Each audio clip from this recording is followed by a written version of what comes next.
पूर्वतन केन्द्रमंत्री स्वर्गत डाक्टर देवेंद्र प्रधान को स्मृति रे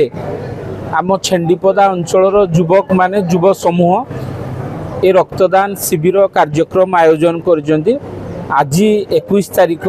छेंडीपदा डाक्तरखाना भितर जो रक्तदान शिविर आयोजित होती ए रक्तदान शिविर हूँ 6ठ रक्तदान शिविर। तबे ए रक्तदान शिविर युवक माने आयोजन करिवार दुईटी प्रमुख कारण रही जे आम अनुगुल जिला रक्त भंडार रे रक्तर जेपरी अभाव न हो एवं द्वितीय कथाटी हैला आमे ए प्रचेष्टार अच्छु जे पूर्वतन केन्द्रमंत्री डाक्टर देवेंद्र प्रधान जेपरी अनुगुल जिलार गोटे उपांत गाँव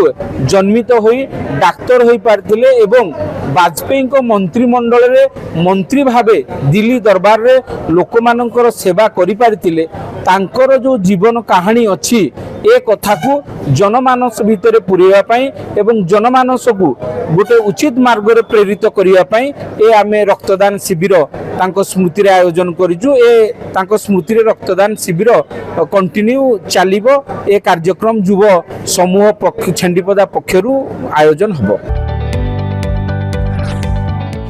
जदि आपंक आम भिडी भल लगा तेब आम चैनल को लाइक शेयर और सब्सक्राइब करने को जमा भी भूलु नहीं।